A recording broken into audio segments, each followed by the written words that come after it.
Hi everyone, my name is Sonakshi Gandhi. I'm a clinical psychologist and psychotherapist.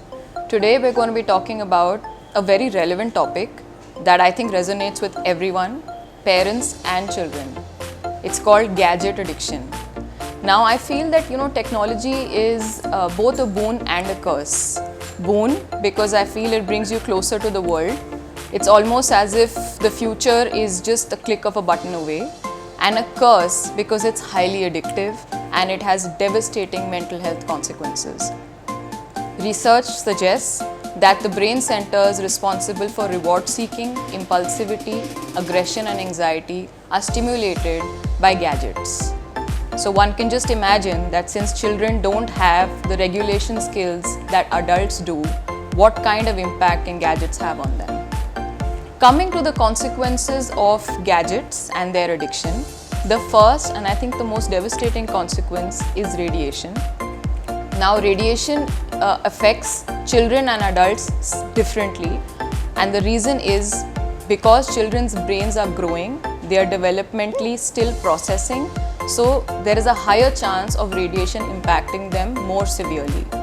Apart from that, there are numerous physical health concerns, obesity, lack of sleep, and because of lack of sleep, lack of growth. Apart from that, there are also mental health concerns which are by far very devastating. Few of them being increased irritation, impulsivity, aggressive behavior, anxiety.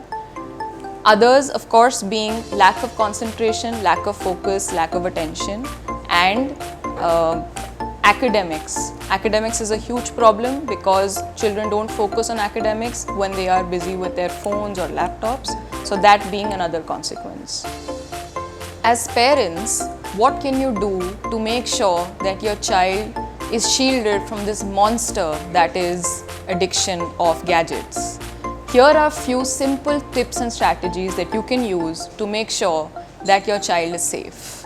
First and foremost is to understand not to give in. Okay, as parents, with the kind of peer pressure that there is, I can understand why you would want to give a phone as early as 4th standard, 5th standard, 6th standard to your child. But remember, you're setting yourself up for a trap. So try, if you haven't already, don't give in to giving your child their separate laptop, iPad or phone before they are 16 years of age. By 16, children have learned maturity, they have learned self-regulation, and the impact of radiation is also less on their brains. Second, be the parent.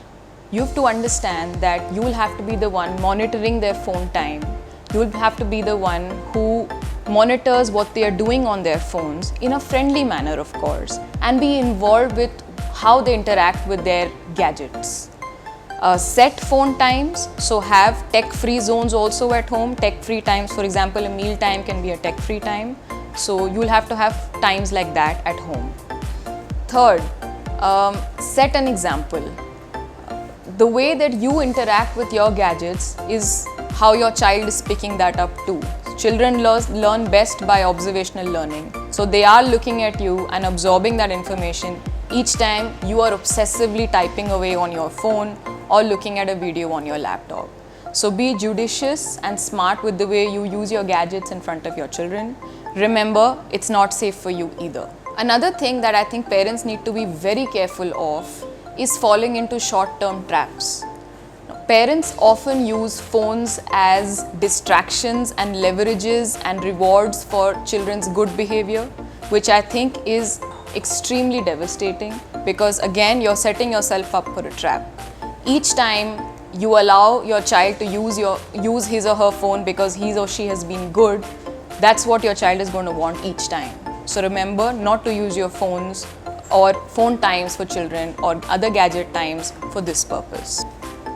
The other thing that I think is extremely important is the fact that children need to be out there to play. Because of all these gadgets, our children have somehow forgotten how it is to go out in a park and play with people. Human interaction and physical activity are being ignored. So make sure that in the routine, you do include both these activities. A meal time can be set where the entire family has to sit together and have a meal minus any gadget. And of course, play times, interactions with friends also need to be set up by parents. Another thing I've noticed parents often do is each time that the child complains of being bored, the parent often rushes to their rescue. So the child just needs to say, I'm feeling bored, and the parent will bring on a host of activities, gadgets, and other things to make sure the child doesn't feel bored. Psychologically speaking, it's extremely important for children to be bored. It's only when they are bored that they'll understand and realize how they can make use of their time the best. So now, when your child complains that they are bored, just let them be. Last and not the least is don't compensate quality time that you can spend with your child using gadgets. Remember, it's the time that you spend with your child, the amount of involvement that you have in their lives, that is going to ultimately determine what kind of people they become.